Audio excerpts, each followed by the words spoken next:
বাজারের থলি রান্নাঘরের দরজায় নামিয়ে 1 সেকেন্ডও তর সইল না সুখেন্দুর। উদ্গ্রীব মুখে কবিতাকে জিজ্ঞেস করল, ফোন এসেছিল? কবিতা কেটলিতে চা চড়াচ্ছিল। ঘাড় ঘুরিয়ে বলল, কার? আশ্চর্য, আকাশ থেকে পড়লে যেন। রিমি ফোন করেনি এখনো? আহা, আসবে তো বলেইছে, কাল রাত্রিরে তো কথা হলো। তবুর কি আছে, কতবার ফোন করবে? সুখেন্দু ঠিক সন্তুষ্ট হতে পারল না। যতবারই কথা হোক, সকালে একবার মেয়ের ফোন তো আশা করতেই পারে। নির্ঘাত রিমি এখনো ঘুম থেকে ওঠেনি। এমনিতেই দেরিতে বিছানা ছাড়ার অভ্যাস, তার উপর কাল যা হয়রানি গেছে বেচারার।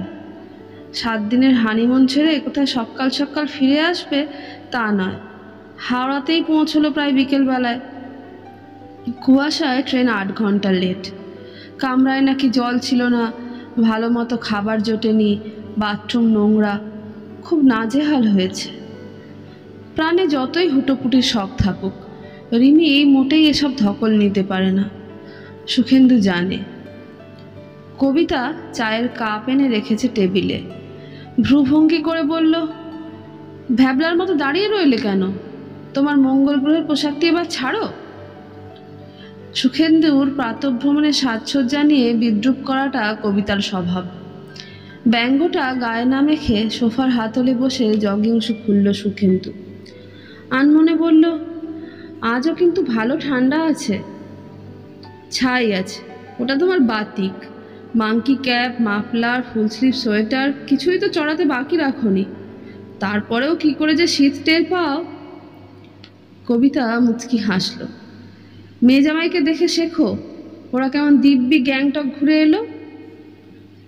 সুখেন্দু রাতে লেগেছে কথাটা। গোমরা মুখে বললে, ওটা মোটেই কৃতিত্বের ব্যাপার নয়। মাঘ মাসে কেউ গ্যাংটকে যায়?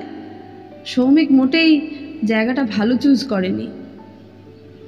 তোমার মেয়ে কিন্তু লাফাতে লাফাতেই গেল। আপত্তি করার কোনো মানে হয় না বলে সে সোনা মুখ করে গেছে। বাঁদুরের টুপিখানা খুলে ডাইনিং টেবিলে রাখলো সুখেন্দু। চেয়ার টেনে বসলো। কাপে চুমুক দিয়ে বলল, যদি পছন্দ করতে দিত, আমার রিমি সমুদ্রের ধারে যেতে চাইতো, পুরী কিংবা গোপালপুর। I bet. ফের সেই এড়ে তর্ক। কবিতা হালকা ঝেঁঝে উঠল। কোথায় যাবে ওরা আলোচনা করেনি বুঝি? আমি তো যতদূর জানি সৌমিক রিমিকে জিজ্ঞেস করেই। সুখেন্দু কাঁধ ঝাঁকালো। অবুঝকে কি বলবে?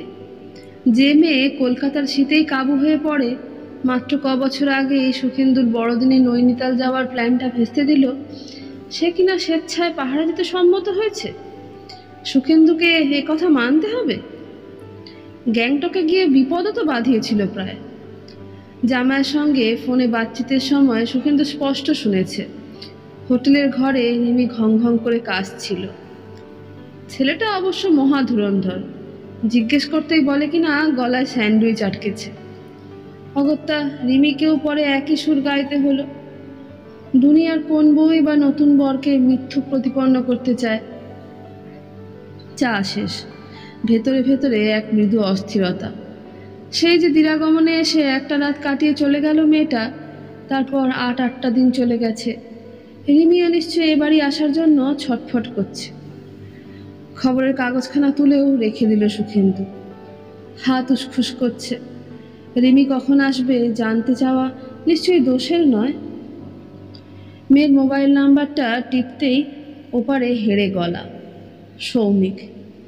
একটু হতাশ হলো কি সুখেন্দু? স্বরে অবশ্য প্রসন্নতা ঝরিয়েই বলল, কি ব্যাপার, ঘুমটুম সব ভাঙল?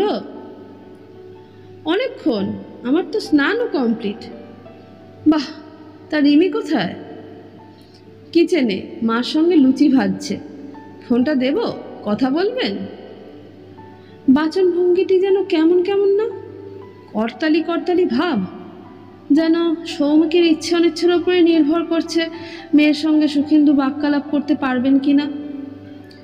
সুখেন্দু গলা ঝেড়ে বলল, না না থাক, রিমি তো সকালেই এখানে। হ্যাঁ তো, আমরা তো একটু পরেই বেরোচ্ছি। পারমিতাকে ড্রপ করে দিয়ে আমি অফিস যাব।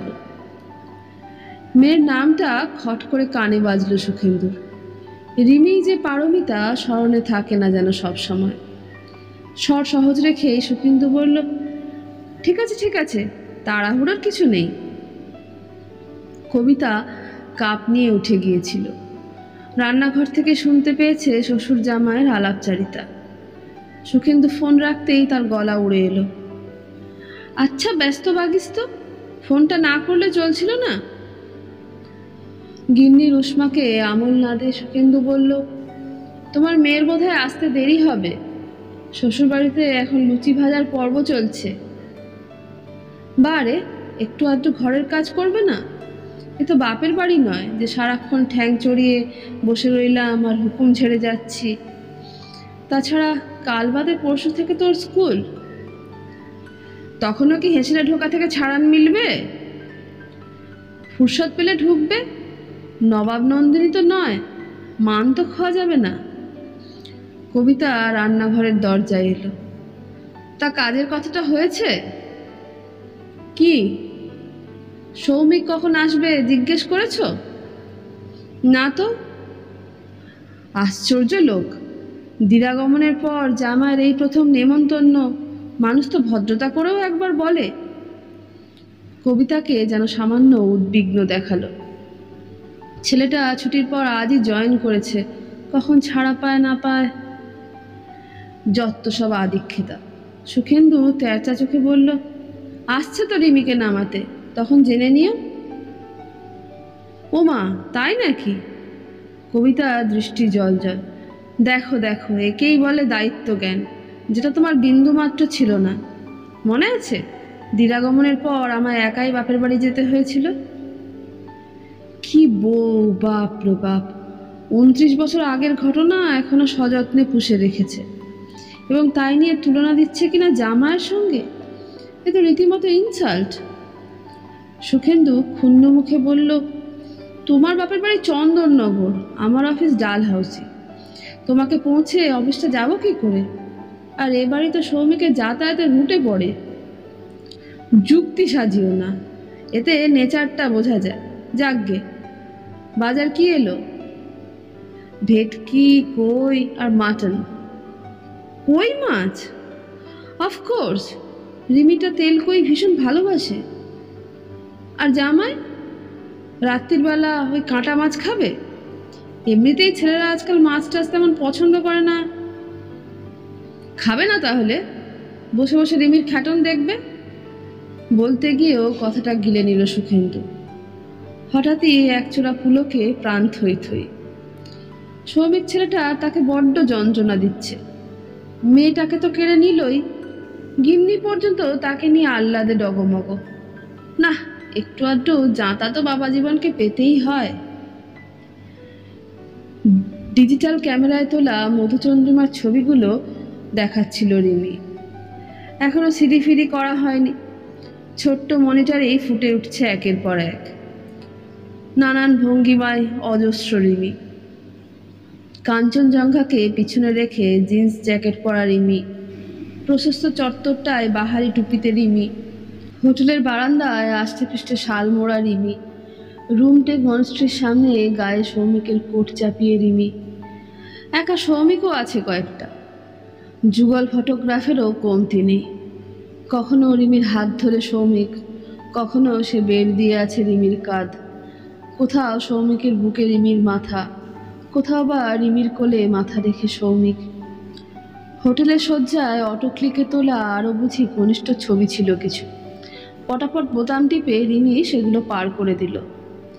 এবার ছাঙ্গু লেকের বরফ দেখাচ্ছে, সেখানেও বরফের গোলা হাতে রিমি, সানগ্লাস চোখে সৌমিক রিমি। দেখতে মন্দ লাগছিল না সুখেন্দু। এক একটা ছবিতে রিমি যে কি মিষ্টি! আহা, মুখখানা অল্প ফোলা ফোলা, গালে লালচে আভা, বড় বড় চোখ দুটো যেন ঝকমক করছে। আগে সেভাবে খেয়াল করা হয়নি। মেয়েরা বিয়ের পর ভারী সুন্দর হয়ে যায় তো। মাথাটা কেমন ঝিমঝিমও করছিল সুখেন্দুর। হঠাৎ হঠাৎ খুশি যেন উপচে পড়ছে রিমির। 5-6 আগেও তো ছেলেটার অস্তিত্বই ছিল না রিমির জীবনে। তার সান্নিধ্যে রিমি কি বড্ড বেশি গদগদ নয়? একটা অচেনা ছেলে দুম করে এত আপন হয়ে গেল। কি আজব রসায়ন রে ভাই। পলকের জন্য সুখেন্দুর মনে হলো রিমিটার বিয়ে না দিলেই ভালো হতো। পরক্ষণে কষে ধমকালো নিজেকে। এ কেমন ধারার চিন্তা! ঘটা করে মেয়ের বিয়ে দিল, বরের সঙ্গে ভাব ভালোবাসা না হলে কি সুখেন্দু স্বস্তি পেত? তবু যেন কেমন বেভুল হয়ে যায় বারবার। মুখে একটা হাসি টেনে সুখেন্দু বলল, আর কোথায় কোথায় গেলি ছাঙ্গু রুমটেক ছাড়া? রিমি ঠোঁট উল্টে বললে, দূর, তোমার জামাই যা কুড়ের বাদশা, 2 দিন বেরিয়েই তার এনার্জি খতম। বলে ঢের হয়েছে, এবার হোটেলের জানলা দিয়ে শুধু কাঞ্চনজঙ্ঘা দেখো। সে কি রে, তাহলে তো বেড়ানোর আনন্দটাই মাটি। রিমির যেন তাতে এতটুকু আফসোস নেই, উল্টে ফিকফিক করে হাসছে। না না, অত ঠান্ডায় আর কোথায় ঘুরবো বলো? তা ঠান্ডার দেশে গেলি কেন? জবাব দেওয়ার আগে রিমির মোবাইলে ঝংকার। মুহূর্তে সেলফোন কানে চেপে মেয়ে ফুরুত। মাত্র ঘন্টা 3 হলো এসেছে, এর মধ্যে 4র্থবার শ্যামের বাঁশি বাজল। এটা কি বাড়াবাড়ি নয়? শ্রমিক ছোকরার অফিসে কি কাজকর্ম থাকে না? কোম্পানি কি আজকাল ইঞ্জিনিয়ারদের বসিয়ে বসিয়ে মাইনে দেয়? আঁচলে হাত মুছতে মুছতে কবিতা এসেছে ঘরে। তাড়া লাগিয়ে বলল, এখনো বসে আছো? যাও স্নানটা সেরে এসো। যাচ্ছি যাচ্ছি। সুখেন্দু ভুরু বেঁকালো। ওদের এত কি কথা চলছে বলো তো? তা জেনে তোমার কি মোক্ষ লাভ হবে?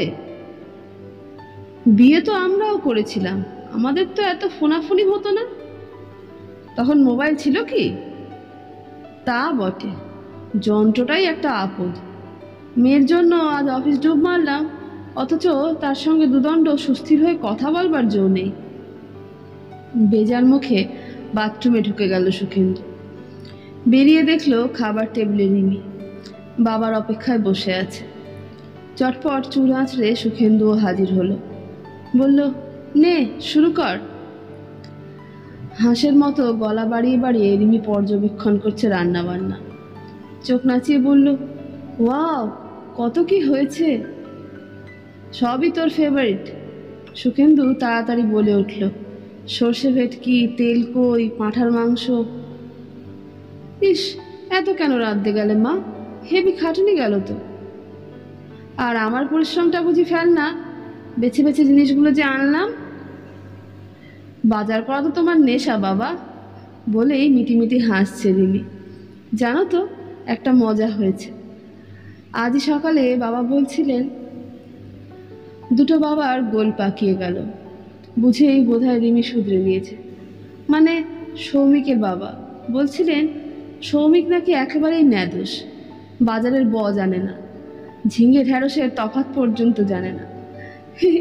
রাম কেবলুস, তুমি ওকে একটু ট্রেনিং দিও তো বাবা।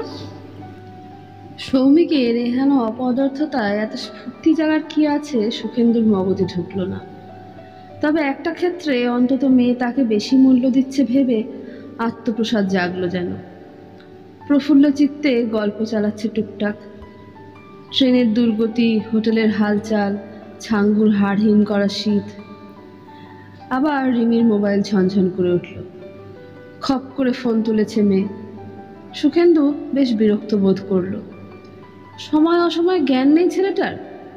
সবে রিমি কই মাছটা ধরেছে, এখন যদি গলায় কাঁটা লেগে যায়। চাপা স্বরে কি বকম বকম হলো কে জানে। ফোন ছেড়ে রিমি লাজুক হেসে বলল, উফ, বড্ড চালাচ্ছে। আহা, ফাঁক পেলে একটু বউয়ের সঙ্গে কথা বলতে ইচ্ছে করবে না? কবিতা রঙ্গ করল। সঙ্গে কুটুস ফুল। সবাই কি আর তোর বাবার মতো রসকসেন? আবার সেই তুলনা। সুখেন্দুর মেজাজ খিচড়ে গেল। আহার সেরে মেয়েকে বলল, খেয়ে ঘরে উঠে আয়, বাপ বেটিতে একটু আড্ডা মারি। এক্ষুনি? রিমির কণ্ঠে ক্ষীণ আপত্তির সুর। ভাবছিলাম একটু গড়িয়ে নেব। সে কি, তুই আবার কবে থেকে দুপুরে ঘুমোস? ফ্লাইট অভ্যেস মতো হয়ে গেছে। শ্রমিক তো অনেক রাত অবধি জাগে, তাই আমাকেও। পরশু থেকে তো স্কুল শুরু হয়ে যাবে, 1-2 দিন একটু সুখ করে নিই। ও। ঈষৎ আহত মুখে উঠে গেল সুখেন্দু। মেয়ে আসার উত্তেজনায় খবরের কাগজটা পড়া হয়নি। বিছানায় আধশোয়া হয়ে উল্টে পাল্টে দেখছে। কিছুক্ষণ পর ঘরে কবিতা এলো। চোখ পাকিয়ে বলল, তোমার বুদ্ধিশুদ্ধি আর কবে হবে গো? বোঝো না কেন মেয়ে দুপুরে ঘুমোচ্ছে? আমার বোঝার দরকার নেই, প্যাঁচার মতো মুখ করো না তো। কবিতা ধপ করে খাটে বসেছে। রহস্য ফাঁস করার ভঙ্গিতে বলল, যাই বলো, আমাদের ছেলে সিলেকশন কিন্তু পারফেক্ট হয়েছে। কি করে জানলে? তোমার মেয়ের কাছ থেকে বলছিল ফ্যামিলিটা খুব ভালো, শ্বশুর শাশুড়ি ভীষণ অ্যাফেকশনেট। রিমিকে তো ওরা বলে দিয়েছে তুমি বউ নও, বাড়ির মেয়ে। আপনি আজ্ঞের দরকার নেই, আমাদের তুমি তুমি করবে। পোশাক আশাকের ব্যাপারেও একদম ওপেন। রিমির কোনো ড্রেসেই আপত্তি নেই, শুধু আত্মীয় স্বজন এলে শাড়ি কিংবা সালোয়ার কামিজ, অন্তত প্রথম বছরটা। আর সৌমিকের সঙ্গে তো রিমির দারুণ মিলমিশ হয়েছে, সে তো ওদের ছবি দেখেই মালুম হয়। ধুত, ছবিতে আর কতটুকু ধরা পড়ে, কায়দা করে বাকিটা জেনে নিলাম। জানার আর আছেটা কি? নেই, ওদের দাম্পত্য সম্পর্কটা কেমন হলো, মানে কনজুগাল লাইফ। কবিতা মটাস করে চোখ টিপল। আভাসে ইঙ্গিতে যা বুঝলাম সব ঠিকঠাকই চলছে, রিমি হ্যাপি। সহসা সুখেন্দুর শির দ্বারায় বিদ্যুৎ ঝটকা।